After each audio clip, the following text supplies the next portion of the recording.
Alors, nous remarquerons quand même qu'actuellement, les coopératives connaissent donc un fort dynamisme dans le domaine nouveau. À titre d'exemple, on assiste depuis quelques années à un certain développement des coopératives de consommation dans le domaine du multimédia.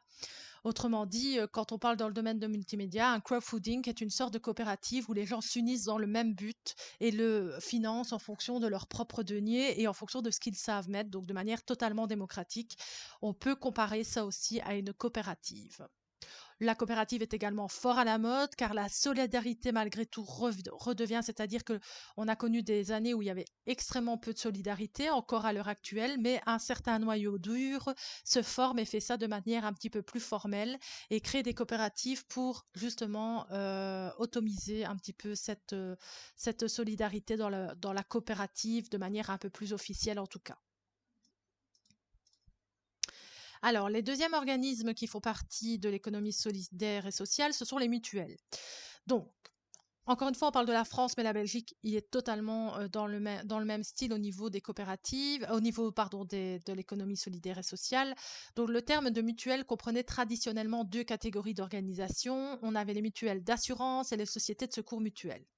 Alors, la loi de 85 a introduit une réforme du code de la mutualité stipulant que le terme de mutuelle ne s'appliquerait plus qu'à la seconde catégorie, la première catégorie étant désignée sous le terme de mutuelle d'assurance.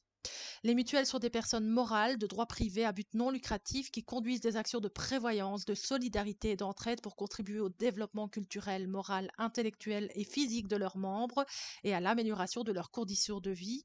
Les sociétés d'assurance mutuelle sont des organisations qui garantissent à leurs sociétaires, en contrepartie d'une cotisation fixe ou variable, le règlement intégral de leur engagement en cas de survenue de risques couverts.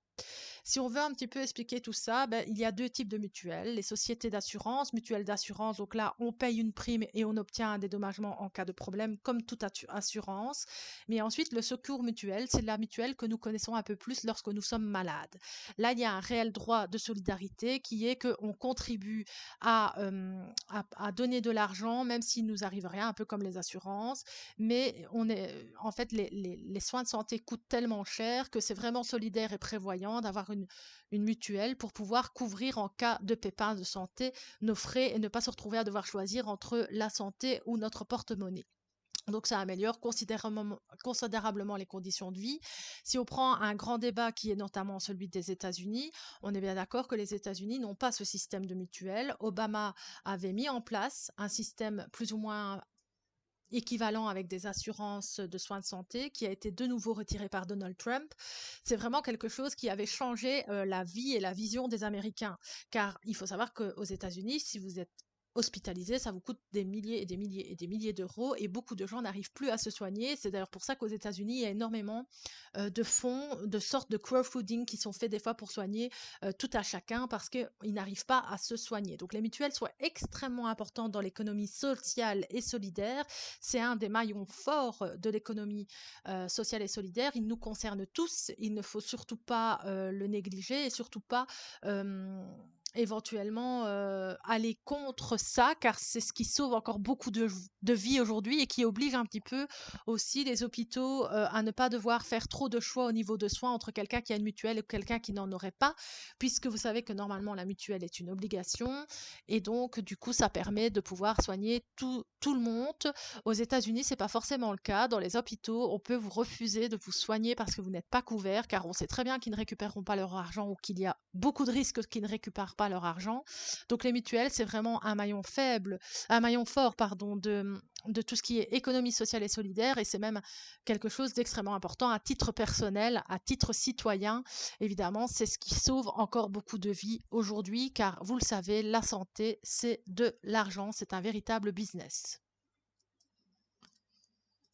Alors, les objectifs des mutuelles de santé. Donc, l'objectif du fonctionnement des mutuelles de santé, c'est la couverture du risque à partir d'une socialisation de ceux-ci, c'est-à-dire à partir d'un principe de compensation interne entre les adhérents. Ces mutuelles assurent le risque relatif à la santé, au décès et aux incapacités, parce que non seulement ça paye les frais de santé, mais aussi si vous vous retrouvez incapable d'aller travailler, ça vous paye des indemnités.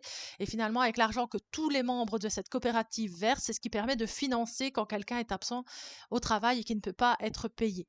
Ces risques sont regroupés sous le vocable de santé-prévoyance, les mutuelles d'assurance, elles, couvrant les risques relatifs aux biens. Les deux principes fondateurs des mutuelles de santé sont respectivement le principe de non-sélection et le principe de non-discrimination. C'est-à-dire qu'on ne sélectionnera pas les gens qu'on soignera par rapport à d'autres qui sont peut-être avec un point de vue financier plus confortable et il n'y aura aucune discrimination au point de vue du sexe, de l'âge ou du portefeuille. Le premier signe que l'on ne peut pas écarter un adhérent au prétexte de sa situation face à un risque couvert. Le deuxième, que l'on ne peut pas lui demander une cotisation en fonction de sa santé ou de sa consommation de prestations et de médicaments.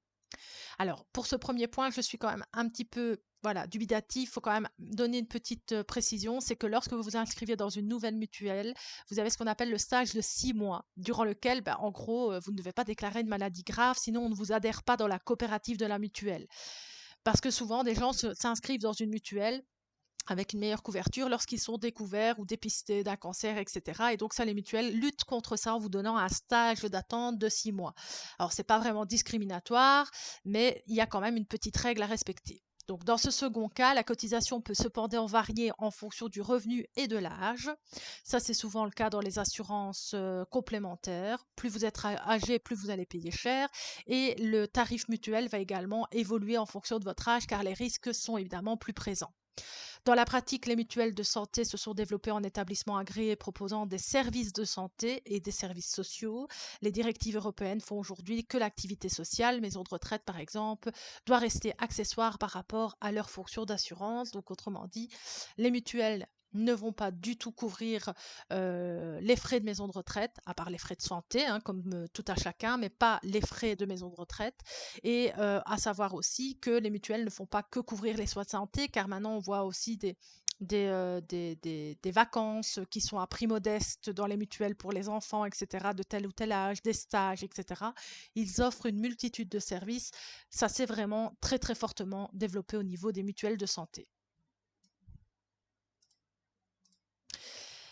Toujours dans les objectifs des mutuelles d'assurance maintenant, donc la deuxième partie, la mutuelle d'assurance, la pratique une prime correspondant à la nature et à l'importance du risque couvert est chose normale, comme toute assurance classique, hein, vous payez une prime par rapport à la valeur du bien, par exemple, que vous êtes en train de couvrir, puisque celui-ci devrait être indemnisé à sa valeur également.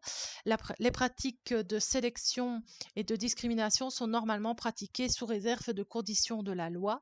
Parmi les mutuelles d'assurance, certaines limitent la pratique systématiquement de la sélection et de la discrimination au nom d'une éthique collective. Elles font donc partie du secteur de l'économie sociale. Ce qu'on veut dire par là, c'est qu'effectivement, il y a des gens qui ne vont pas être couverts par une assurance. Je parle par exemple d'une assurance voiture.